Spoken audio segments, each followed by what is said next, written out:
Part 4. The Scream of the Dead. The scream of a dead man gave to me that acute and added horror of Dr. Herbert West, which harassed the latter years of our companionship. It is natural that such a thing as a dead man's scream should give horror, for it is obviously not a pleasing or ordinary occurrence. But I was used to similar experiences, hence suffered on this occasion only because of a particular circumstance. And, as I have implied, it was not of the dead man himself that I became afraid. Herbert West, whose associate and assistant I was, possessed scientific interests far beyond the usual routine of a village physician. That was why, when establishing his practice in Bolton, he had chosen an isolated house near the potter's field. Briefly and brutally stated, West's sole absorbing interest was a secret study of the phenomena of life and its cessation, leading toward the reanimation of the dead through injections of an exudant solution. For this ghastly experimenting it was necessary to have a constant supply of very fresh human bodies.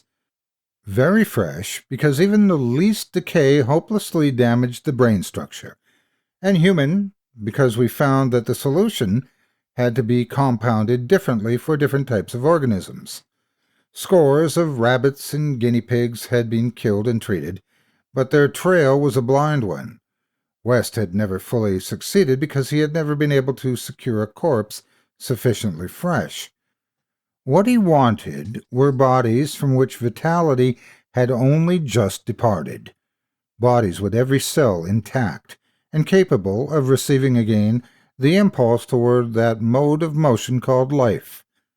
There was hope that this second and artificial life might be made perpetual by repetitions of the injection, but we had learned that an ordinary natural life would not respond to the action. To establish the artificial motion, natural life must be extinct. The specimens must be very fresh, but genuinely dead. The awesome quest had begun when West and I were students at the Miskatonic University Medical School in Arkham, vividly conscious for the first time of the thoroughly mechanical nature of life. That was 7 years before, but West looked scarcely a day older now. He was small, blond, clean-shaven, soft-voiced, and speckled, with only an occasional flash of a cold blue eye to tell of the hardening and growing fanaticism of his character under the pressure of his terrible investigations. Our experiences had often been hideous in the extreme, the results of defective reanimation, when lumps of graveyard clay had been galvanized into morbid, unnatural, and brainless motion by various modifications of the vital solution. One thing had uttered a nerve-shattering scream. Another had risen violently, beaten us both to unconsciousness, and run amok in a shocking way before it could be placed behind asylum bars. Still another, a loathsome African monstrosity, had clawed out of its shallow grave and done a deed. West had had to shoot that object. He could not get bodies fresh enough to show any trace of reason when reanimated, so had perforce created nameless horrors. That thought haunted us shadowingly, till finally West disappeared under frightful circumstances. But at the time of the scream in the cellar laboratory of the isolated Bolton cottage, our fears were subordinate to our anxiety for freshly, extremely fresh specimens. West was more avid than I, so that it was almost seemed to me that he looked half covetously at the very healthy, living physique. It was in July 1910 that the bad luck regarding specimens had begun to turn.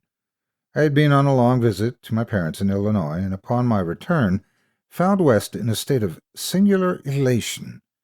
He had, he told me excitedly, in all likelihood solved the problem of freshness through an approach from an entirely new angle, that of artificial preservation. I had known that he was working on a new and highly unusual embalming compound, and was not surprised that it turned out well.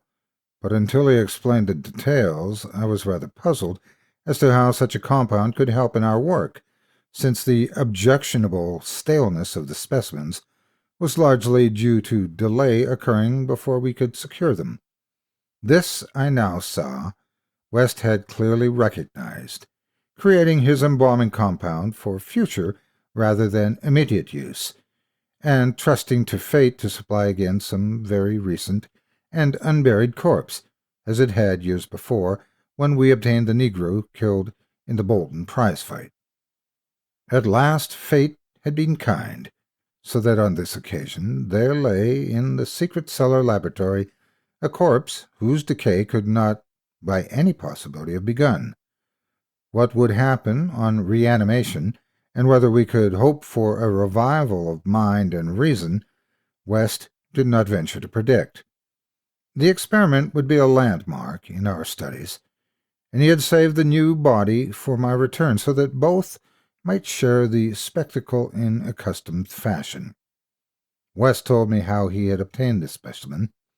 It had been a vigorous man, a well-dressed stranger, just off the train on his way to transact some business with the Bolton worsted mills. The walk through the town had been long, and by the time the traveler paused at our cottage to ask the way to the factories, his heart had become greatly overtaxed. He had refused a stimulant, and had suddenly dropped dead only a moment later. The body, as might be expected, seemed to West a heaven-sent gift. In his brief conversation with the stranger, he had made it clear that he was unknown in Bolton, and a search of his pockets subsequently revealed him to be one Robert Levitt of St. Louis, apparently without a family to make instant inquiries about his disappearance. If this man could not be restored to life, no one would know of our experiment. We buried our materials in a dense strip of woods between the house and the potter's field.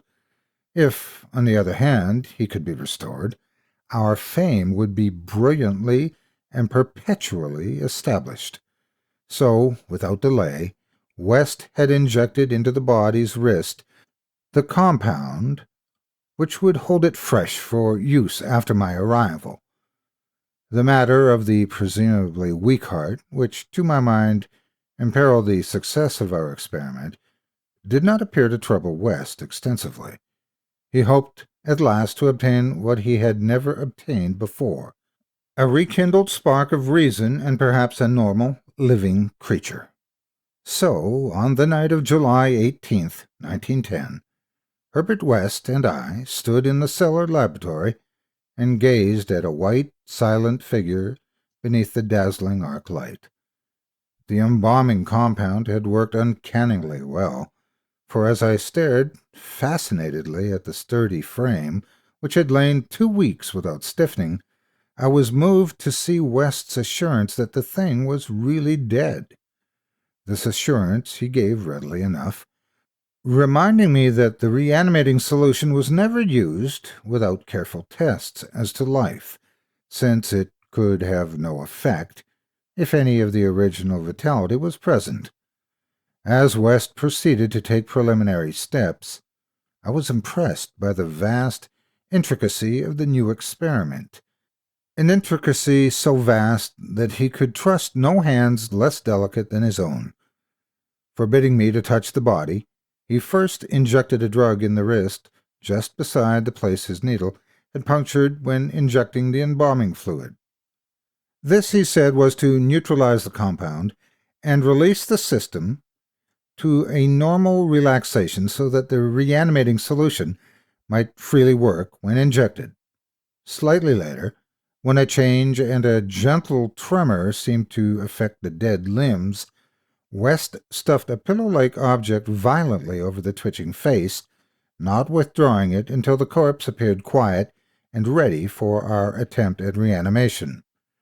The pale enthusiast now applied some last perfunctory tests for absolute lifelessness, withdrew satisfied, and finally injected into the left arm an accurately measured amount of the vile elixir, prepared during the afternoon with a greater care than we had used since college days, when our feet were new and groping.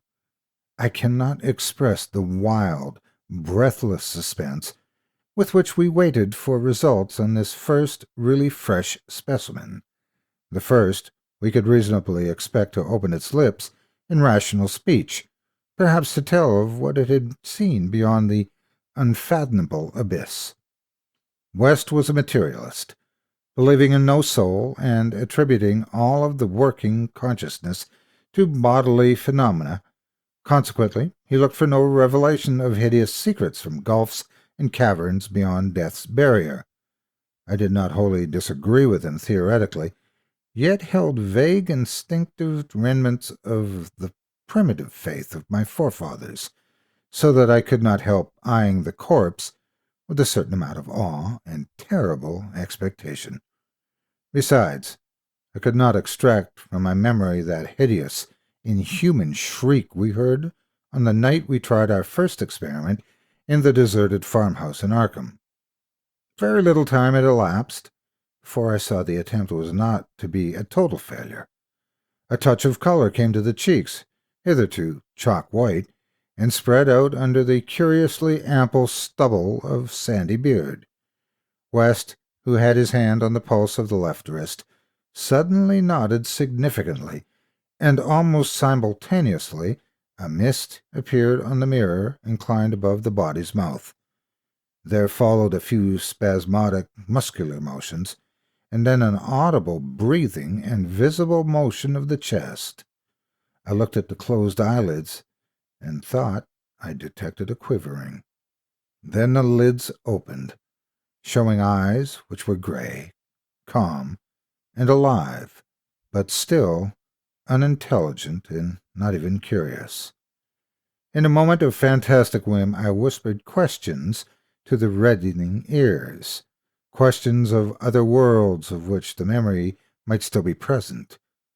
Subsequent terror drove them from my mind, but I think the last one, which I repeated, was, "Where have you been?" I do not yet know whether I was answered or not, for no sound came from the well-shaped mouth. But I do know that at that moment I firmly thought the thin lips moved silently, forming syllables I would have vocalized as "only now," if that phrase had possessed any sense or relevancy. At that moment, as I say, I was elated with the conviction that one great goal had been attained, and that for the first time a reanimated corpse had uttered distinct words impelled by actual reason. In the next moment there was no doubt about the triumph, no doubt that the solution had truly accomplished, at least temporarily, its full mission of restoring rational and articulate life to the dead. But in that triumph there came to me the greatest of all horrors. Not horror of the thing that spoke, but of the deed that I had witnessed, and of the man with whom my professional fortunes were joined. For that very fresh body, at last writhing into full and terrifying consciousness, with eyes dilated at the memory of its last scene on earth, threw out its frantic hands in a life-and-death struggle with the air, and suddenly, collapsing into a second and final dissolution, from which there would be no return, screamed out the cry that will ring eternally in my aching brain. "Help! Keep off, you cursed little tow-headed fiend! Keep that damned needle away from me!"